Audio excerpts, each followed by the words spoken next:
Sorry, I'm a little late, and I'll have to leave 10-15 minutes before the end of the lecture because I have to drop somebody at the airport. It's quite urgent, so sorry that I'll have to kind of quickly go through what I have to go through today. And I don't have a lapel mic, but I think I can project my voice loud enough. Can you hear me? No, I can hear you now. I'm going to see you first. When you said no, I knew you could hear. Yeah. What do you call it? The roving mic has run out of battery, so I'm just going to have to project. So today we're going to talk about the joys of motherhood, which is a text by a very important African writer, Buchi Emecheta, one of the pioneering female writers in the continent. And I'm hoping that you managed to get a hold of the book. It was published in 1979, and she is considered one of the earliest writers in the continent, at least in the modern, at the time that modern institutions around storytelling were being set, who was grappling with the gender as a category of analysis, as a category of identity, in various aspects of gender, as you can see in the novel. So what I'm going to try and do is to try and frame Buchi Emecheta in relation to African literary feminism, or African feminist literary criticism. It's the rise of African feminism, the rise of feminism as an intellectual project in the continent. Obviously, one can't do justice to how big and how wide and how complex feminism as an intellectual project is, but I'll just put out a few pointers, drop a few names that I'm hoping you can pick up on your own and figure this out, and then we can just quickly talk about the text, and then I'm going to have to dash out very quickly. Can you hear me at the back? Maybe we should sound forward.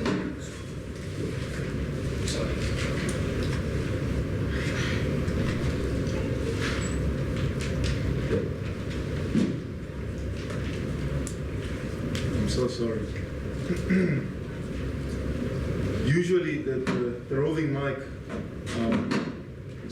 they usually leave it charging here. I think someone might have forgotten to leave it there, so kind of run out of battery.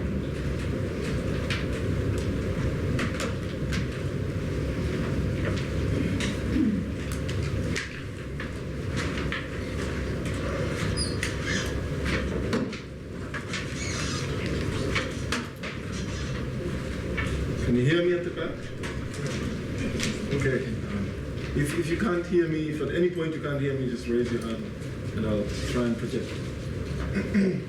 So just a few biographical facts about Buchi Emecheta is that she was born in July 1944 in Nigeria, and she moved to the UK at the age of 16 in 1960.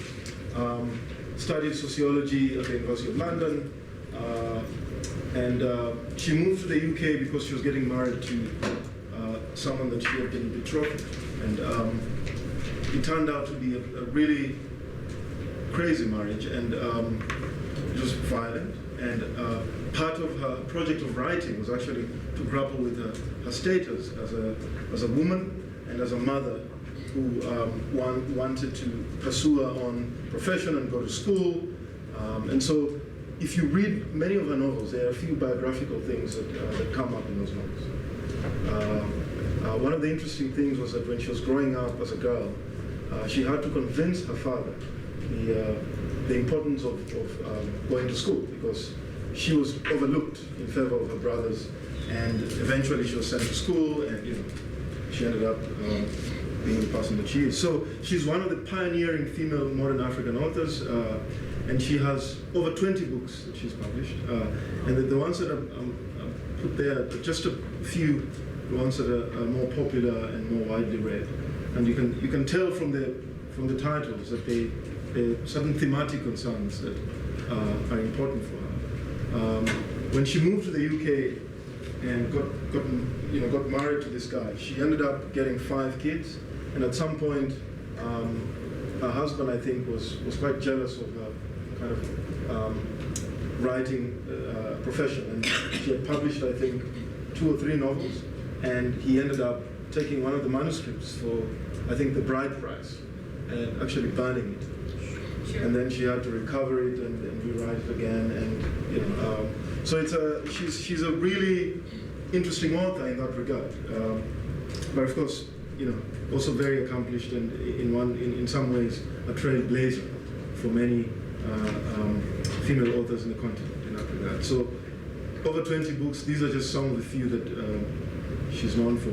Destination Biafra is particularly interesting because I don't know if you're aware of the civil war that took place in Nigeria between 1967 and 1970. It's been a topic of conversation for a while. She's one of the few female authors who tries to grapple with not just the role of women, but the consciousness around gender and sexuality in relation to that war at the time. But what is interesting about her, the kind of, if I could call them the contexts of gender in Nigeria that go back to the late 19th century, and I'm going to talk about it.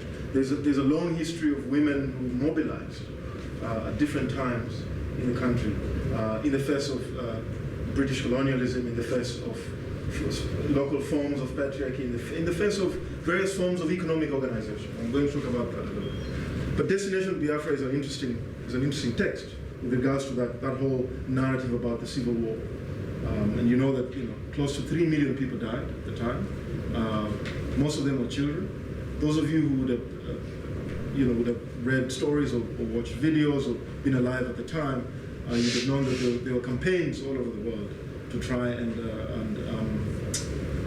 resolve the crisis that led to the conflict. Basically, if I can quickly just summarize what the Biafran War was about, the southeastern state of the country decided to secede from the larger Federal Republic of Nigeria. And this is part of what we have been trying to grapple with people like Ngugi and Aiko Eyama, the crisis of the nation state. When different groups of people are suddenly forced to live together, and they have to refer to themselves as Nigerians or South Africans, often these kinds of conflicts began to emerge. And what's interesting about Nigeria is that the northern part of the country was predominantly Muslim. It had a long history of Islamic contact from North Africa and from Asia. And so for centuries, it was very much embedded in Islamic civilization. And then the southern part was more somewhere in between Christian and tradition, somewhere in between longer contact with Europe and the kind of local customs. So there are 3 very, very disparate regions, not just in language, but also in religion, in culture, and all of that. And the British colonial governor at the time, in the early 20th century, Frederick Lugard, apparently sitting in his kitchen, decided, let's just put all of these regions together and call them one country. And they were lumped together, and they became British colonial Nigeria. And even though there was an awareness that the people in the north did not want to associate themselves with the people in the south, they had their own way of doing things. And so when you think about Boko Haram, you heard about Boko Haram. I mean, one has to go back to those histories of map making, these decisions that are made around how borders of countries, how different countries become nation states in that regard. It's always fascinating when we think about Lesotho's relationship geographically to South Africa, which is a country in another country. Often when you look at a map, countries are contiguous to each other, and there's a really weird concentric relationship, and this assumption that Lesotho is radically different, and that there has to be borders around it in relation to South Africa. So it's map making, has a long history of kind of imperialism that one has to grapple with. So Boko Haram, the effects of Boko Haram, for me, when we think about Boko Haram now, we have to go back to to those earlier kind of imperial forms of map making, decisions that were made around cartography. So Biafra then ended up becoming one of the biggest flashpoints in Nigeria's history. And there was obviously it wasn't just the cultural differences. There was the oil, the resources of oil that were in the southeastern part of the country, and the relationship to that oil with the British and the French and other people with all sorts of interests. So it's quite an interesting, it's fine.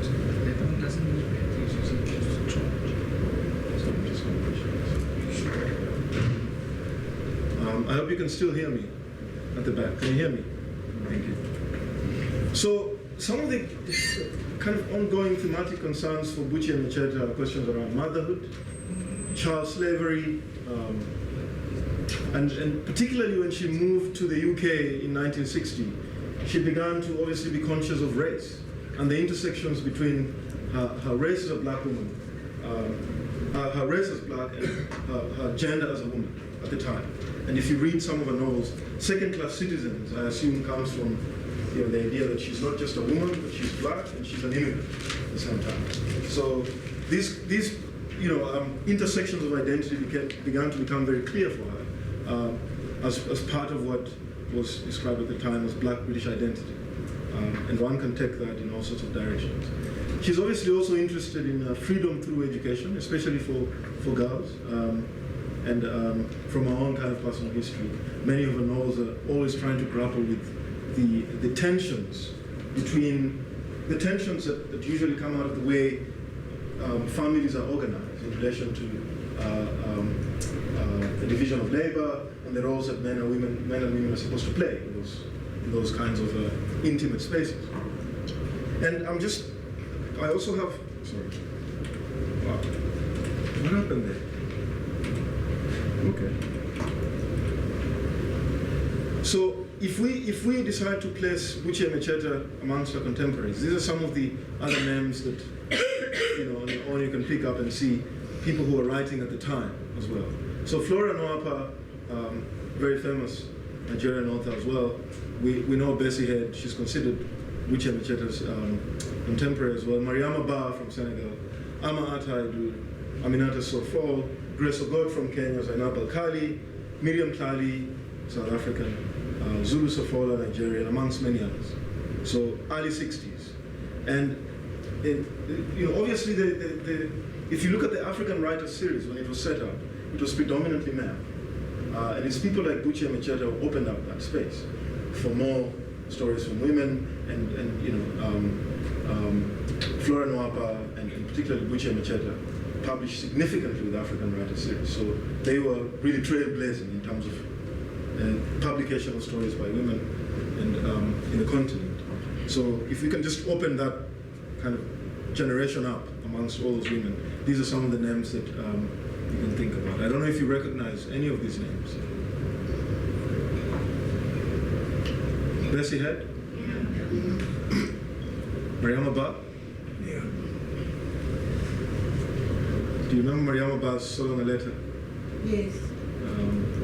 Any other? Ama Ataidu? Yes, The Name of the Ghost. The Name of the Ghost? Who authored No Sweetness Here? Same. Huh? Is it Ama Ataidu? Yeah. So these are really, really important female authors from the continent. And they're just, not all of them, obviously. I mean, there are a whole range of others that I'm sure you might know. I just put those out there. So just to kind of build some theoretical context for what we're talking about. Some of the key concerns for people like Buchi and Macheta was the representation of gender in African literature, how gender as a topic, as a theme, was represented. And if you are thinking about someone like Chinua Achebe, for instance, in Things Fall Apart, you will see that he's kind of creating a society that had very clear gender roles, right? At least in the way that they're represented in the novel. But the kind of archive that Achebe consulted to kind of craft his story, Igboland, mid-19th century, mid to late 19th century, also had its own cracks. And so one of the things that, for instance, Achebe has been accused of eliding in terms of that kind of archive is some of the mobilizations amongst women and some of the revolts and the organized kinds of rebellion amongst women in the late 19th century, early 20th century in Igbo land. And there's this assumption that Okonkwo as a figure, or the men in that society are extremely dominant and the women are all passive, and, even though he doesn't necessarily represent all women as passive. I mean, they're very complex female characters in the novel. But it began to emerge that African and black women needed to begin writing into that archive and coming up with their own stories. And so Flora Nwapa, one of the authors that I've mentioned earlier, her first novel, I think it was Efuru, was a kind of a writing back to this male tradition of African writing, particularly people like Achebe and the others. So gender, as it's represented in African literature, is a key and important topic in the first generation of African writers in the first decade of independence. Thinking about gender as an identity category, obviously some of these debates have shifted over the years. When we talk about sexuality, we begin to open up a whole range of other interesting things with regards to sexuality and the analysis of identity, as opposed to just gender as kind of a broader, bigger category. And particularly in post-colonial African literature, what are the connections between gender and the nation? What are the connections between what is the future of gender as a category in a nation that is trying to imagine itself? In other words, not just the roles of women. Every time I talk about role, it sounds very, when you hear people talk about the role of women, it sounds very, how do I put it? Instrumental. And yet it's obviously more than that. There's also a kind of a consciousness, there's philosophical principles around that. It's not just the kinds of roles that men and women play. But post-colonial identity had to be rethought through gender as a category of analysis. So gender and nationalism in Africa became an important topic at the time that Uche Mecheta and them were writing. And therefore then the rise of feminism as an intellectual movement. And people often get this wrong. When people talk about feminism, some people think that there's this assumption that the kinds of practices that conceptualize and theorize around feminism are new. And often one has to remind people that the word is used to refer to an intellectual movement. It does not mean that there were no forms of mobilizing amongst women or any kind of consciousness around gender before these concepts came up. So one has to make it clear that, as an intellectual movement,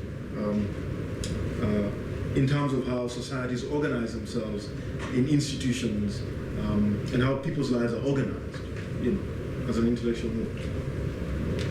And this is why, for instance, when you look at the history of mobilization amongst women in that part of the world where Buche Mecheta comes from, if you're thinking about the mid-19th century, feminism as an intellectual concept wasn't there, at least in the way that people were thinking and writing, or in academic spaces. So one has to constantly make that distinction. So again, I just want to mention a few names here that of people who theorized and thought about feminism in relation to the continent. I don't know if you recognize any of those names, so you can just kind of Google them on your own. Florence Stratton, and these were like early thinkers. So we're thinking about the 60s, the late 50s, the 60s, and the 70s. Like people who began thinking at the time when modern African literature was set up about feminism in the context of the continent.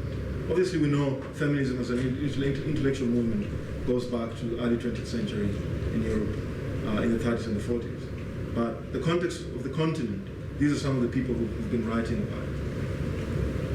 And some of them have come up with specific words that refer to specific kind of local valences of feminism. And the examples I'm giving there, Stewanism and negofeminism.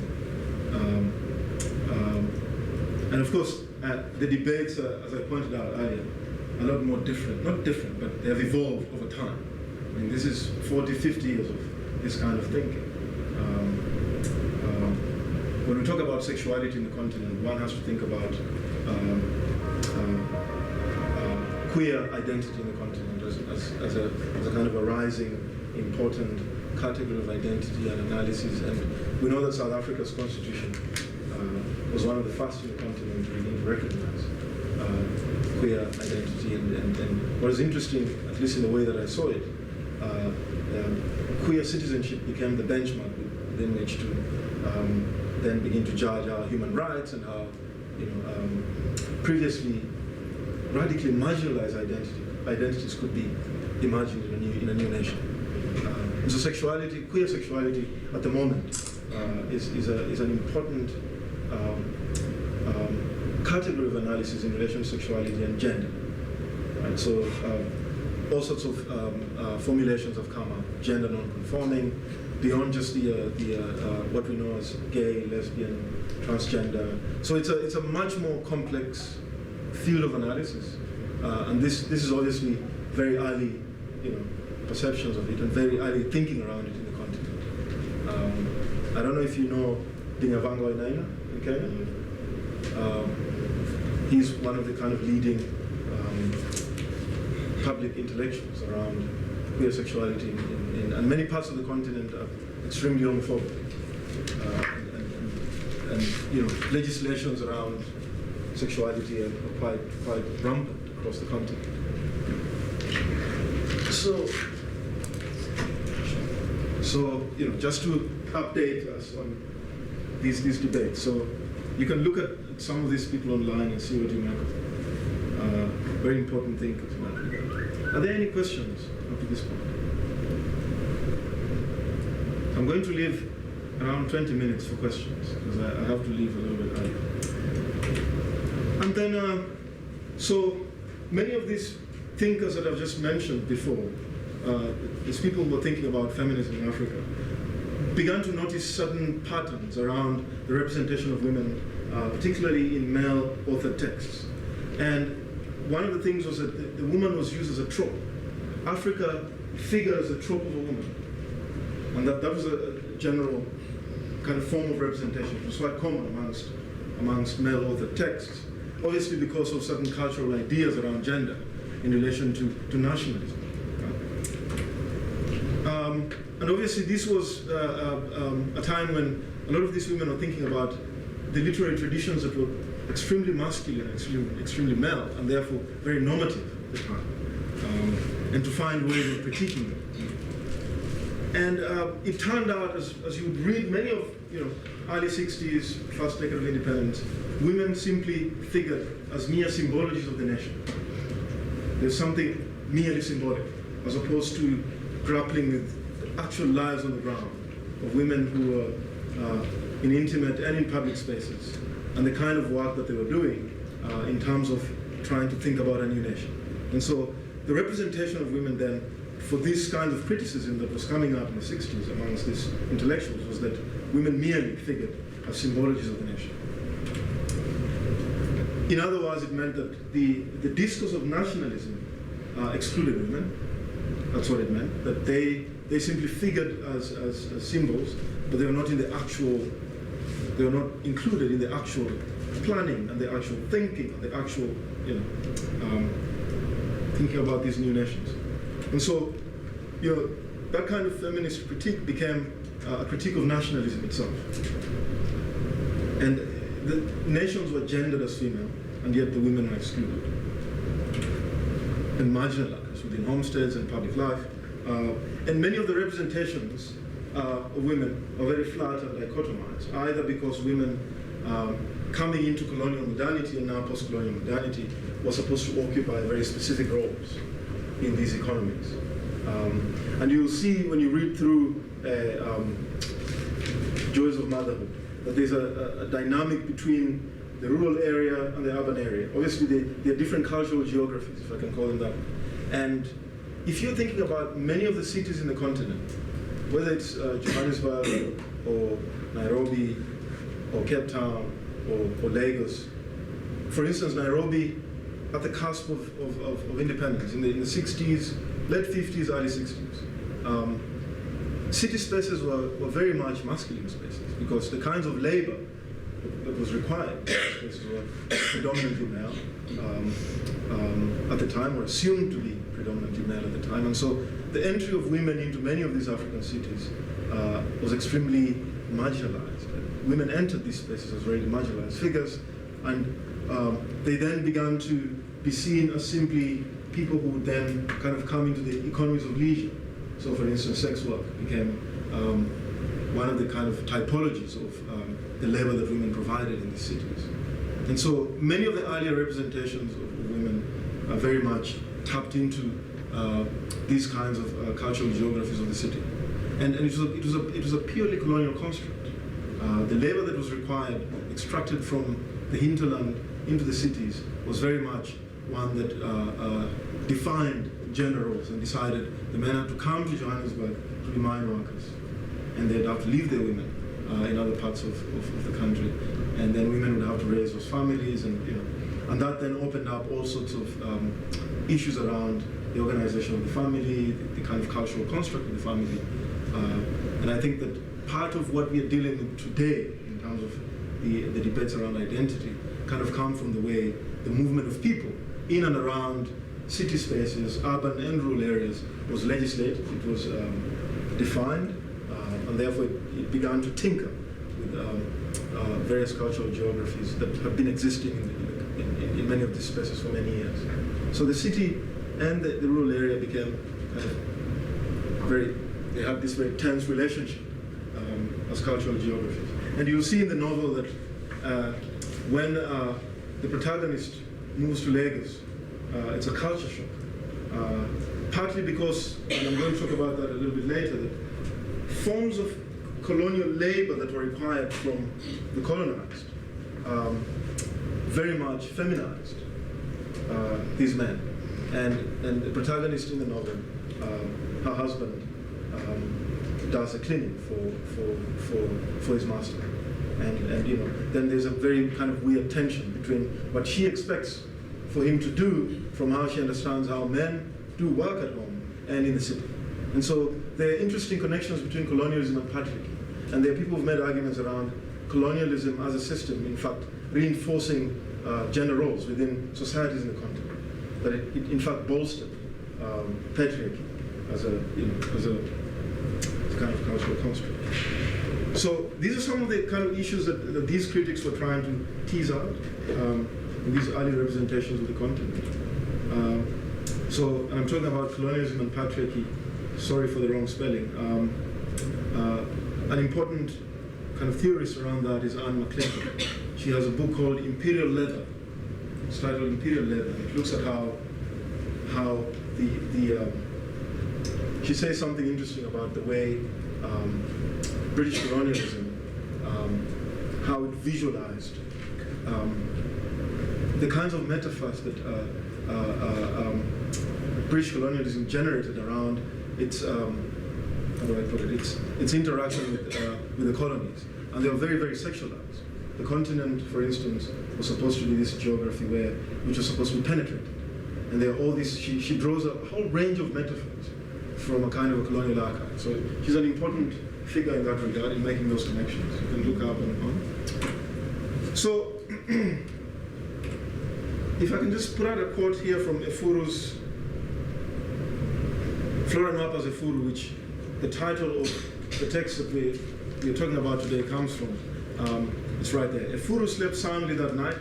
She dreamt of the woman of the lake, her beauty, her long hair, and her riches. She had lived for ages at the bottom of the lake. She was as old as the lake itself. She was happy, she was wealthy, she was beautiful.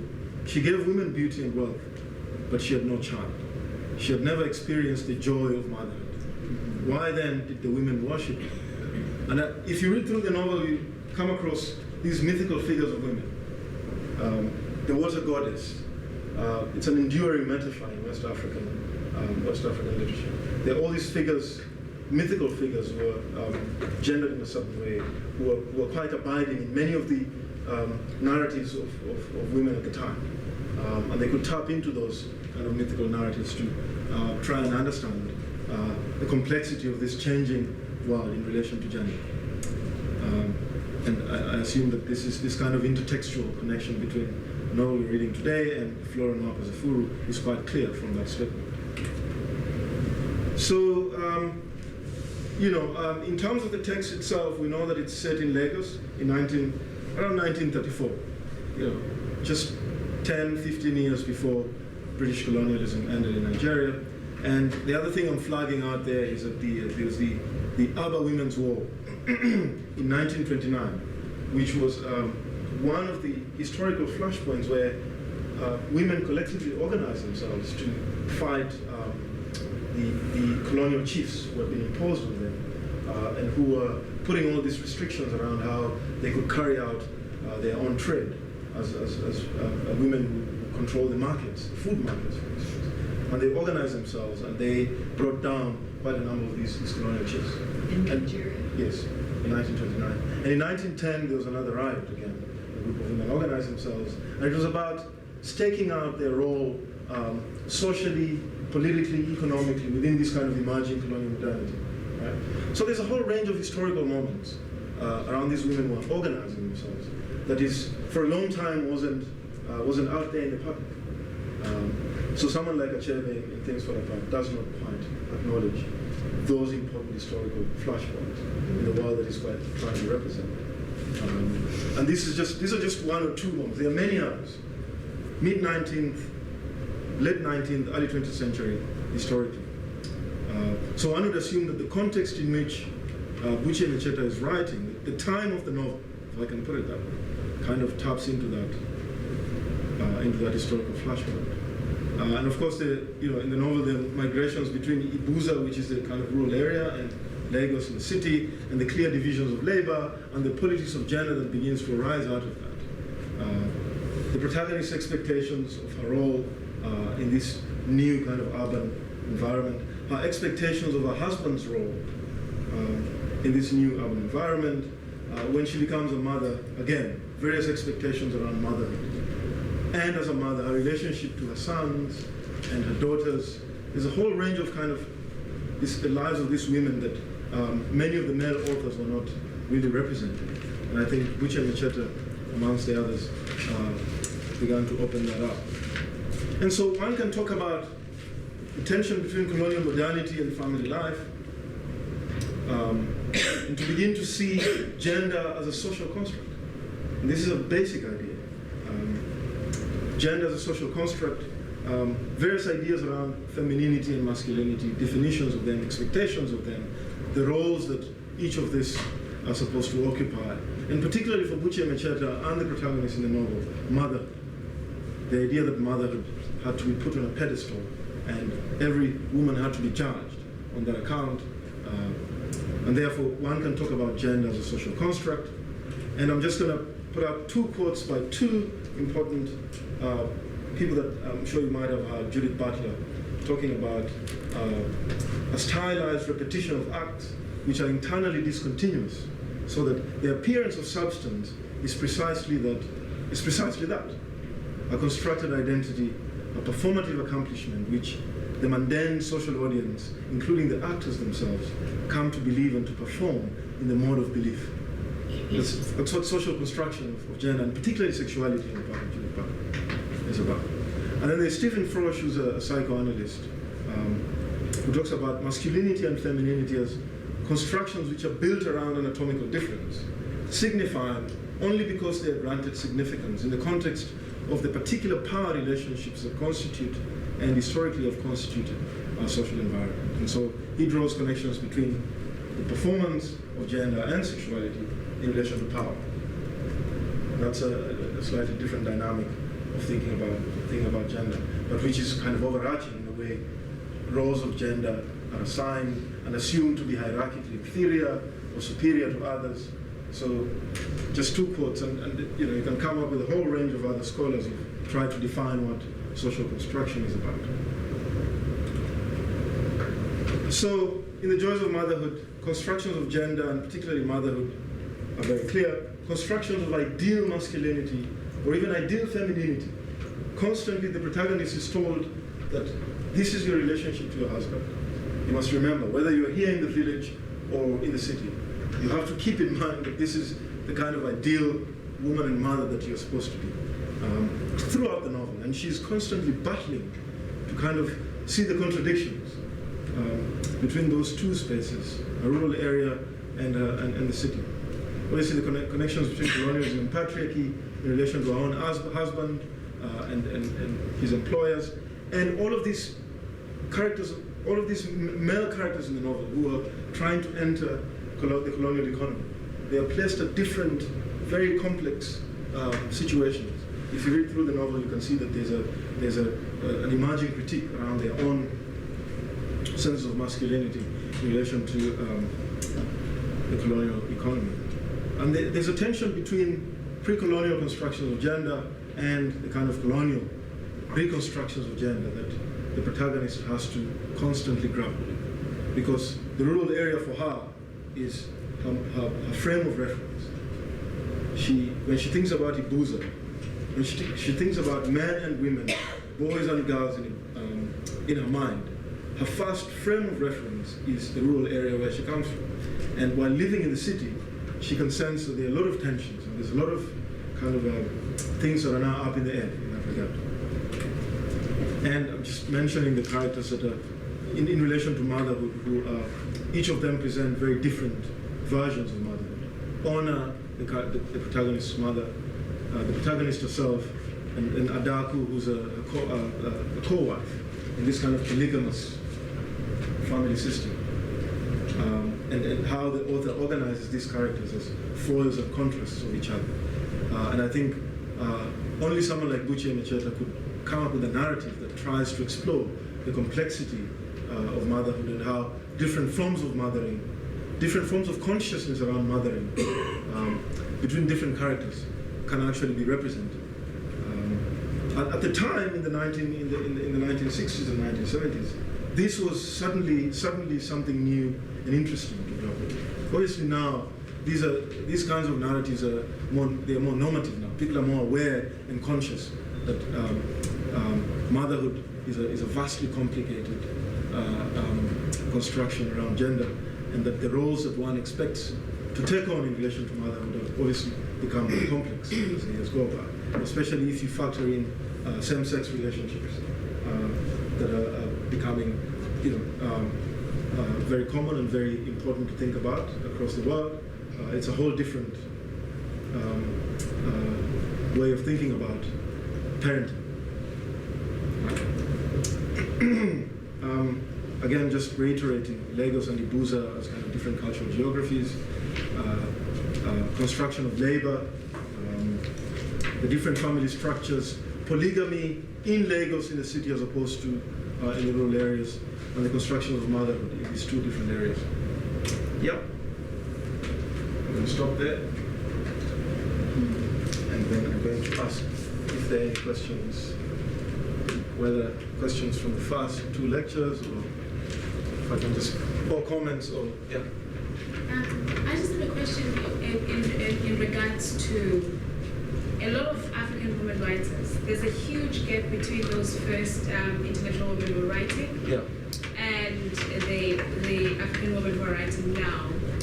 Why do you think that is? Because it's like quite a huge gap,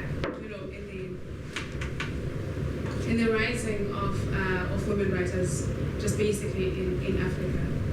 You mean a gap in what sense? In terms of? In terms of like there was a huge influx of women writers during the time that when she was writing, and now there was like a period where it was like really quiet to get a woman writer who was African, and now there's another huge influx. What do you think those gaps are caused by in terms of history or literature, or what do you think that is? I think we can talk about publishing and how publishing as an industry in the 80s really just went down. It became very fragmented. The Cold War was happening, and then structural adjustment programs at the end of the 80s came up, and many publishing economies just collapsed. And in fact, what happened? The history of the continent in terms of these genres, or in terms of cultural production, then kind of shifted into the popular space. So if you think about the rise of popular culture, you're thinking about the late 70s, throughout the 80s and the 90s. So that is one answer. So you can talk about publishing as an important, and it affected publishing both men and women. So that for me is a key factor that plays into that. But I think the contemporary moment has more women writers than ever. I mean, you can point out like 100 or even 150 young women writers from the continent now. They're numerous now, and so it's flourishing. So that would be the one answer that I can give you, because I think the African literature as a kind of creative enterprise began facing challenges, partly because of the Cold War and the structural adjustment programs, but also partly because of the problems of nationalism that were already simmering on the ground and became kind of full-blown, really conflicts around many African countries.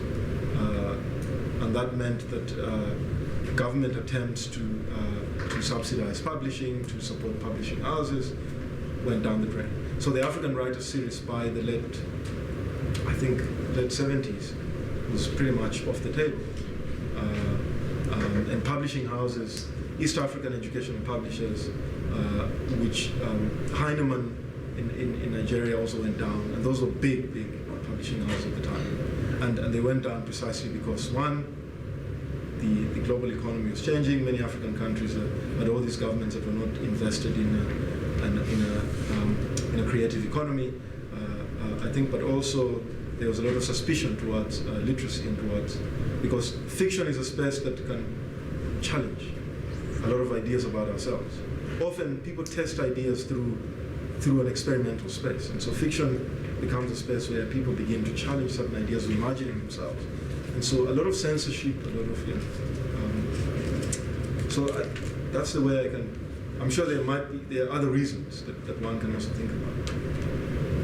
But certainly the contemporary moment, at least since the turn of the century, has produced numerous young female writers, numerous. It's an amazing time to think about Africa as a kind of space of imagination, I think. Any other comments or questions? Yes? I was thinking maybe a lot of women were excluded, their writings were excluded, maybe because people did not take women's writing seriously either. They valued more the male voices, because traditionally that has been the voice. And perhaps when a woman writer wants to join the club, there are many restrictions, there are many, she's judged a different way, she's judged maybe the way a man should be judged, although the writing as a woman, I'll write in a certain way because that's how I see, feel, experience things compared to a male person. Yes, that is certainly one of the reasons, I think. Sorry, could you repeat it a little? She says that, in terms of answering her question, she's saying that already women in the 60s and the 70s, their writing wasn't taken seriously. Already, anyway. So the gap that she's talking about is partially informed by that fact. And it's true. Even, you're thinking about Buche Mecheta, Florence Mabo, these early modern female writers. Their works didn't see as much critical attention as male writers. So it's suddenly one of the effects already of that period. Yes. I'm ignorant. This wonderful upsurge of writing that you're talking about, is it in English? Is it in French? Is it in all African languages since the turn of the century? It's in various languages, mostly in English, at least what I work on as an academic, but in various languages. But you can find a lot of them in English. East Africa, West Africa, this is a lot. There's a lot. I think that the summer school lectures I gave last year were about contemporary young writers. So, any other questions? I just want to add, I think usually the colonial language that we inherit becomes the main language we use to write books. So if you went to Angola or Mozambique, you find that the Portuguese more than in Shanghai. And then the same thing will happen if you go to the Congo. Then either the Congo is French speaking, their books written in French before they're written in Lingala. It's just the nature of things.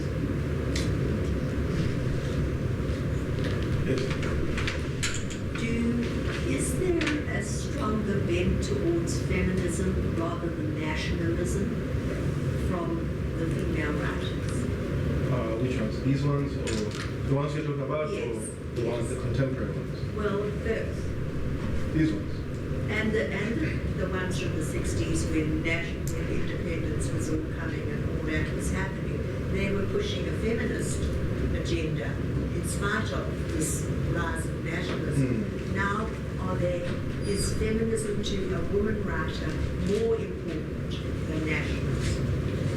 I see the two together because I think part of the rise of feminism, at least in the context of the continent, was that there was this divide between the public and the private. Right? And this assumption that the public was the national and it was the kind of hierarchically superior space of thinking about identity. When in fact the private is a big part of the equation and it's kind of hitched the public. At least that is one argument that one can put up. So I think those two go together. And so one can talk about gender and nationalism as generating an important critique of this idea of the nation. And so a lot of these women were saying the kind of private spaces, the intimate spaces that they were resigned to their daily lives were as equally important in thinking about the idea of a collective identity of the nation as the kind of public spaces which were male dominated, whether it's public service and often the nation, the idea of the nation comes from this martial, this martial thing, and martial identities are predominantly masculine, and they're predominantly public, right? So I see them together in that sense. But I think that arguments around nationalism now are slightly different from earlier, obviously because the world is more the movement of information and people and goods and services and even identities is so transnational, multinational. So the nation state as a space of thinking about oneself is increasingly becoming marginalized and thinking about identity because of the movement of people. And I think my opinion is that the nation state needs to die. I think as a form of identity, it's not yielding any sustainable solutions anymore. Even though Brexit is happening and there's the rise of the very right-wing governments. And even Mr. Trump. And Trump it will just take us back to what we've been running away from. Often because, again, nation states are very constructed. Boundaries are so arbitrary. The cultural maps that existed before that were a lot more fluid. So if you think about, say, in Southern Africa, if you think about the Zulu Kingdom, which had been around forever, by the mid-18th century, when it began to decline, and mid-19th, when it was trying to expand itself even further, we know that the effects of that go all the way up to Zimbabwe and all the way up to Tanzania. There are people who fled these kingdoms, and they're in Tanzania. So how do you begin to assume that they are native to Tanzania, and that that's where they belong, and that those borders that separate them? How do you even begin to? So I don't know. I just think that the nation state needs to die as a construct. This idea of citizenship, yes.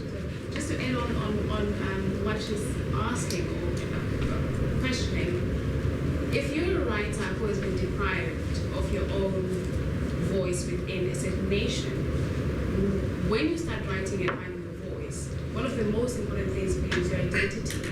And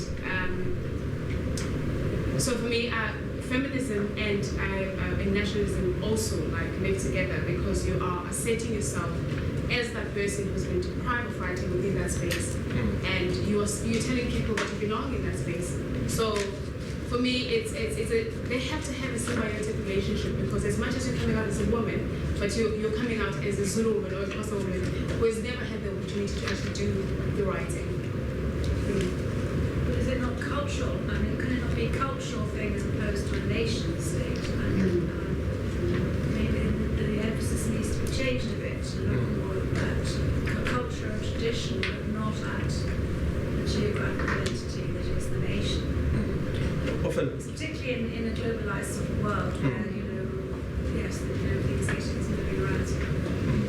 often, in fact, people who are in international relations and politics will tell you that the word state added onto the word nation is what then kind of generates the geopolitics of the whole construct.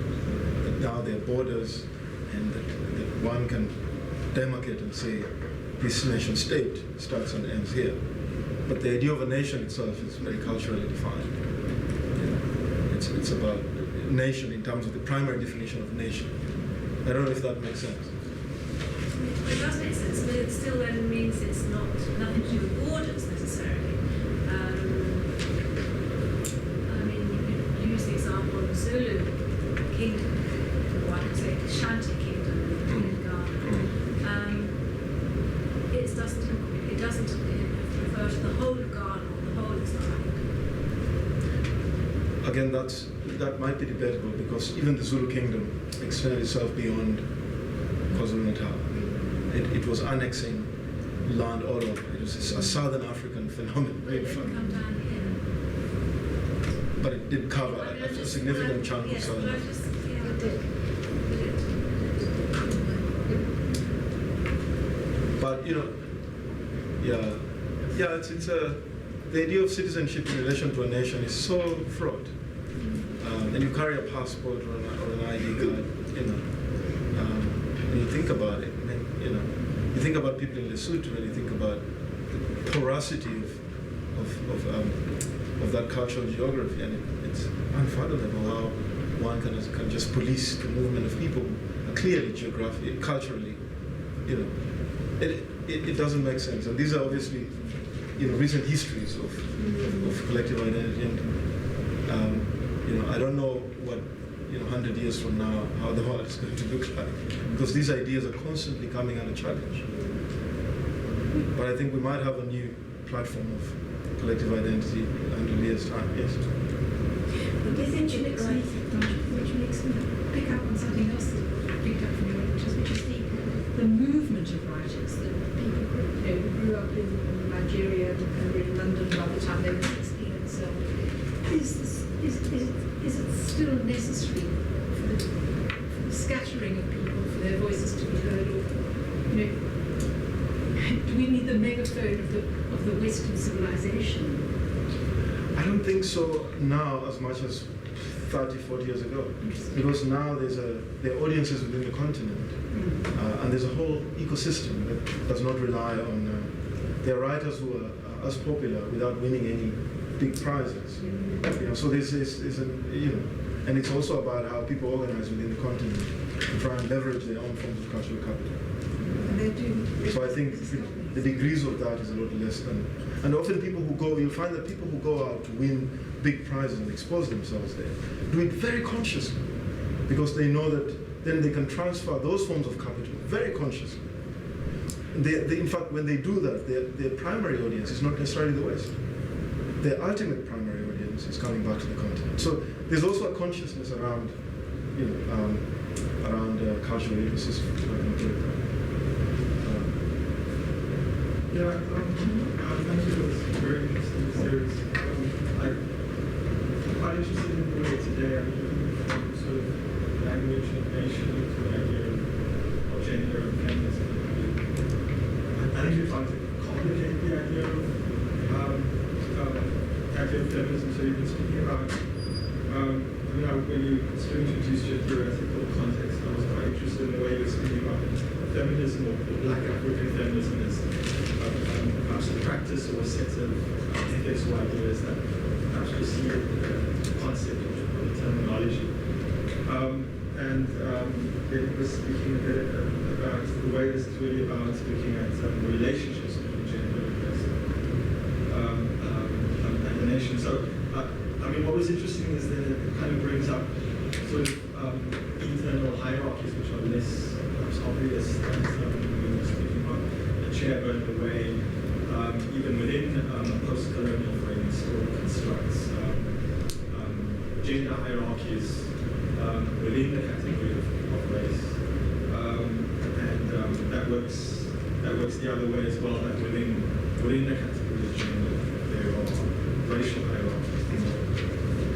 So I guess, I mean, what wasn't very clear, the question I'm asking is this: when you speak about black feminism, is that simply feminism in Africa, or is it something discrete, black African feminism? Feminism in Africa then just implies a kind of more Eurocentric bias. I think suddenly the first wave of feminists in the continent at the time became aware of the kind of racial differences, racial context in which feminism could operate. And I guess they began to, it wasn't just a derivative discourse. I think they began to recognize the context within the continent that meant that a woman or femininity in the continent had its own very distinct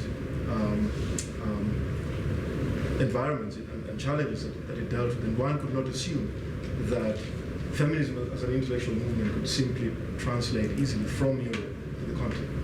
I think that was the basic idea. And I think there was a lot of modeling around, womanism. There was a lot of modeling around African American kind of critical race in relation to feminism at the time. So, are the concepts of feminism or universal Western feminism that was speaking back against, or is it about translation? I guess it's both.